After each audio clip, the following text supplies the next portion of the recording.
वृश्चिक राशि वाले व्यक्तियों के लिए सितंबर का पहला सप्ताह 1 से लेकर 7 सितंबर तक का समय बहुत ही शानदार पॉजिटिव कहेंगे भाई। मैं तो कहूंगा कि सफलता छप्पर फाड़ के मिलने वाली है आपको। लेकिन पारिवारिक सुख में भाई ग्रहण भी लग रहा है चौथे भाव में, तो सतर्क और सावधान भी रहना है।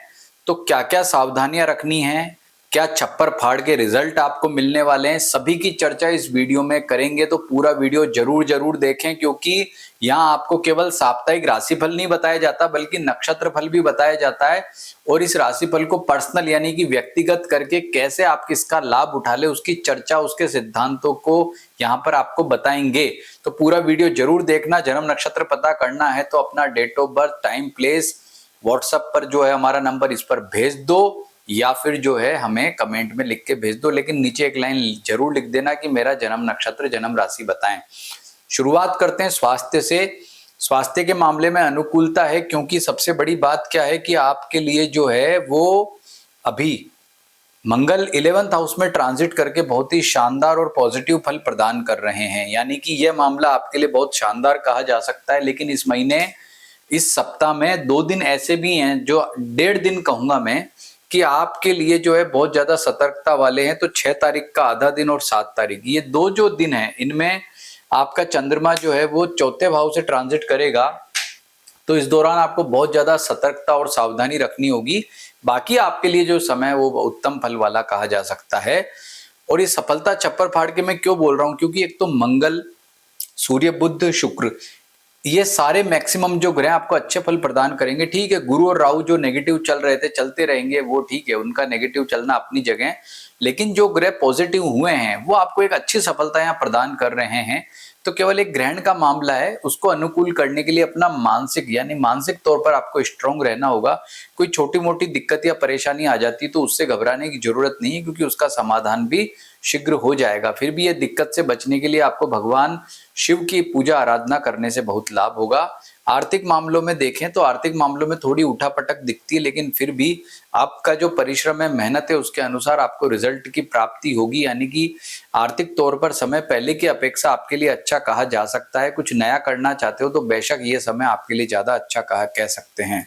पारिवारिक सुख के लिए मैंने बताया कि ग्रहण की वजह से थोड़ी दिक्कत या परेशानी दिख रही है। खास करके 7 तारीख को ये ग्रहण जो है 9:57 से प्रारंभ होगा। ये आपके लिए इतना ज्यादा अच्छा नहीं है, क्योंकि आपके परिवार वाले भाव में हो रहा है। अच्छा, एक बात का और ध्यान रखना कि इन दिनों में कोई प्रॉपर्टी लेनी, कोई वाहन लेने जा रहे हो तो भी वृश्चिक राशि वाले व्यक्तियों को सतर्क रहना होगा, क्योंकि यह जो स्थिति आपके लिए दिक्कत परेशानी वाली हो सकती है। तो इस तरह का कोई भी डील करो तो बहुत ही सावधानी के साथ में आपको करना होगा।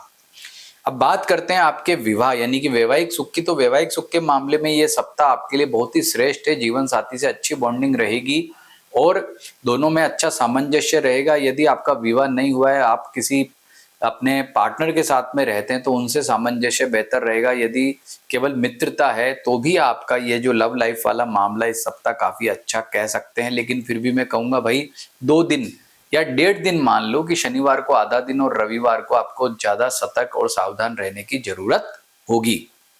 अब बात करते हैं आपके व्यापार के लिए समय कैसा है। तो व्यापार के लाभ के दृष्टिकोण से सप्ताह बहुत ही उत्तम फल वाला कहा जा सकता है। आपको अच्छे फलों की प्राप्ति हो रही, समय श्रेष्ठ है। कुछ नया करना चाहते हो तो बेशक कर लो भाई, सफलता छप्पर फाड़ के आने वाली है, तो आपके लिए बेहतरीन कही जा सकती है। नौकरी पैसा वालों के लिए सब समय बहुत ही उत्तम फल वाला कहा जा सकता है। अभी पॉजिटिव चेंजेस यहाँ दिखाई दे रहे हैं, तो जितना आप प्रयास करेंगे उतनी सफलता आपको प्राप्त होगी और उसमें आपका जो है भाग्य का भी अच्छा सहारा मिलेगा। तो एफर्ट जितने करना करिए। यदि आपका प्रमोशन नहीं हो पा रहा तो प्रयास करो। किसी से आपका रिलेशनशिप खराब है, अधिकारी है या सहकर्मी, तो उसके लिए भी आपको प्रयास करने चाहिए। यानी कि आपको नौकरी में कोई भी दिक्कत पिछले दिन हो रही है तो उसको सुधारने के लिए जो प्रयास आप कर सकते हो तो करो, कोई दिक्कत नहीं, आपको अच्छे परिणामों की ही प्राप्ति होने वाली है। विद्यार्थियों के लिए बात करें तो विद्यार्थियों के लिए समय जो है वो उठापटक वाला बना हुआ है। उतना कॉन्सेंट्रेट आप इस सप्ताह नहीं कर पाएंगे। विशेष तौर पर इस सप्ताह का जो उत्तरार्ध है वो आपके लिए ज्यादा दिक्कत या परेशानी वाला रह सकता है। उन दिनों में आपको ज्यादा सतर्क और सावधान रहना होगा। बाकी पूर्वार्ध में कोई ज्यादा दिक्कत या समस्या नहीं है। पूर्वार्ध में समय जो है आपका बेहतर कहा जा सकता है। अब ये तो जो आपको उपाय बताया है, ये बताया मैंने आपके राशि के आधार पर। लेकिन अब इसे और ज्यादा डीप और गहराई से जानने के लिए आपके जन्म नक्षत्र के आधार पर जानते हैं। तो आपका जन्म नक्षत्र क्या है? विशाखा, अनुराधा और ज्येष्ठा में जिनका जन्म होता है उनकी होती है वृश्चिक राशि। लेकिन ये जो सामने 2 नक्षत्र और लिखे हैं ये आपके कर्म और भाग्य नक्षत्र कहलाते हैं। जैसे एग्जाम्पल के तौर पर विशाखा का सद्विशा कर्म और आद्रा जो है आपका भाग्य नक्षत्र, और इनमें जब जब कोई ग्रह ट्रांजिट करता है या वेद करता है तो आपको अच्छे या बुरे फल प्रदान करता है। पाप ग्रह है तो बुरे करेगा, शुभ ग्रह तो अच्छा करेगा। तो विशाखा नक्षत्र में से आप देखेंगे कि वर्तमान में कोई ग्रह का ट्रांजिट नहीं हो रहा है। शतभिषा नक्षत्र में भी किसी ग्रह का ट्रांजिट नहीं है और आद्रा नक्षत्र में भी नहीं है। इसका मतलब यह है कि विशाखा नक्षत्र वालों को वही फल मिलेंगे जो मैंने अभी आपको यहाँ बताए हैं। अनुराधा नक्षत्र वालों की बात कर लें तो अनुराधा नक्षत्र में किसी ग्रह का ट्रांजिट नहीं है, लेकिन पूर्वा भाद्रपद नक्षत्र में अभी राहु ट्रांजिट कर रहा है। और राहु का ट्रांजिट का मतलब यह है कि जो ग्रहण घटित हो रहा है वो निश्चित रूप से आपको वेद कर रहा है। तो अनुराधा नक्षत्र जिनका वो लिख के रख लो कि आपके लिए समय बिल्कुल भी अच्छा नहीं है। आपका पारिवारिक सुख सबसे ज्यादा प्रभावित हो रहा है और ये जो ग्रहण हो रहा है ये आपको बहुत दिक्कत देगा। लेकिन यहाँ पर एक नेगेटिव बात है तो अच्छी बात भी है। ये जो नेगेटिव फल है इसको अच्छा करने के लिए भगवान शिव की आराधना ओम राम रावे नमः मंत्र का जप करोगे तो अच्छा लाभ होगा। लेकिन पुनर्वसु जो आपका भाग्य नक्षत्र है इसमें गुरु का ट्रांजिट हो रहा है। तो आपके लिए एक नेगेटिविटी है तो एक पॉजिटिविटी भी है कि गुरु अच्छा होने की वजह से जो भी ये दिक्कत परेशानी आती है वो उसको दूर करता है। यानी कि गुरु का अच्छा होना आपके लिए बेहतर कहा जा सकता है। तो राहु के उपाय कर लो, गुरु आपको बहुत अच्छे फल प्रदान करेगा। अगला ज्येष्ठा नक्षत्र देखते हैं। तो ज्येष्ठा नक्षत्र में से देखेंगे कि अभी किसी ग्रह का ट्रांजिट नहीं है, लेकिन उत्तरा भाद्रपद नक्षत्र में से जो है शनि का ट्रांजिट हो रहा है। और शनि आपके लिए कंटक है तो बहुत ज्यादा अच्छा नहीं कहा जा सकता। लेकिन पुष्य नक्षत्र में से शुक्र का ट्रांजिट हो रहा है जो कि बहुत ही शुभ श्रेष्ठ है। शुक्र एक अच्छा ग्रह है, शुभ ग्रह जो अच्छे फल प्रदान करता है, जीवन में उन्नति देता है, व्यापार में अच्छी उन्नति देता है। लेकिन शनि आपको नेगेटिविटी दे रहा है। तो शनि की पॉजिटिविटी के लिए ज्येष्ठा नक्षत्र वालों को ओम शम शनैश्चराय नमः मंत्र का जप करना चाहिए। इससे अनुकूलता मिलेगी और समय आपका श्रेष्ठ रहेगा। तो जो भी आपको यहाँ मैंने राशिफल बताया नक्षत्र के आधार पर उसे आप अप्लाई करेंगे तो आप जानेंगे कि राशिफल से ज्यादा डीप और गहराई हमें इसमें मिली है। लेकिन 2 सिद्धांत आपको ऐसे बताता हूं जिससे आप और ज्यादा गहराई से अपना राशिफल जान सकते हैं। पहला कि आपका जन्म पत्री ओपन करें कि मेरी लग्न कुंडली क्या है, कारक और अकारक ग्रह आप जान लो। जैसे फॉर एग्जांपल गुरु आपका अभी अष्टम भाव में नेगेटिव है। यदि गुरु आपका कारक ग्रह है और नेगेटिव है तो इतने बुरे फल नहीं देगा। अब गुरु का ग्रह किन किन लोगों का कारक ग्रह होता है? जिनकी लग्न क्या क्या होती है, मेष राशि की लग्न हो या जिनकी जो है कर्क, सिंह, धनु, मीन। तो भाई आपकी वृश्चिक राशि तो है लेकिन आपकी इन राशियों की लग्न है। तो ऐसी स्थिति में गुरु आपको इतना ज्यादा दिक्कत नहीं देगा। लेकिन जैसे वृषभ राशि है या मिथुन राशि है या तुला राशि है जिनके लिए गुरु अकारक ग्रह होता है उनको गुरु यहाँ अष्टम में ज्यादा तकलीफ, पीड़ा, दिक्कत देगा।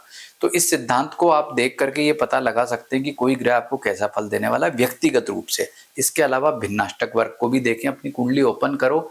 हर ग्रह का भिन्नाष्टक अलग अलग होता है। जैसे आप गुरु के भिन्नाष्टक वर्ग की बात कर लें तो गुरु मिथुन राशि में कितनी रेखाओं पे बैठा है, जितनी अब चूंकि नेगेटिव है तो जितनी ज्यादा रेखाओं पर होगा नेगेटिव होगा, जितनी कम रेखाओं पर होगा अच्छा होगा। तो गुरु 5 या 6 या 7 रेखाओं पर होगा तो ज्यादा तकलीफ देगा, लेकिन 1-2 रेखाओं पर होगा तो दिक्कत परेशानी आपको ज्यादा नहीं देगा। यानी कि 2 सिद्धांत आपने समझ लिए, जान लिए तो आप ये पता कर पाओगे कि यह राशिफल मेरे लिए अक्षरशः कैसा घटित होने वाला है। आपको मैं एक बात बता दूं, अगर आप हमारे संस्थान से किसी भी तरीके का कोई परामर्श लेना चाहते हैं जिनमें सारे सिद्धांत अप्लाई हों, इसके अलावा दशा और भी जो सिद्धांत अप्लाई हों, तो इसके लिए आप बेशक संपर्क कर सकते हैं। लेकिन हमारे संस्थान में किसी भी तरह का निःशुल्क परामर्श नहीं देते। जो निर्धारित शुल्क है वो आपको देना होगा। हाँ, यदि आप अपना जो है जन्म नक्षत्र या जन्म राशि पता करना चाहते हैं तो बेशक जो है आप हमें या तो अपना date of birth, time, place जो है लिख करके भेज दीजिए व्हाट्सएप पर या फिर कमेंट में। लेकिन नीचे जरूर लिख देना मेरा जन्म नक्षत्र बताएं, तो निश्चित रूप से आपको हम देख करके बताएंगे। नमस्कार।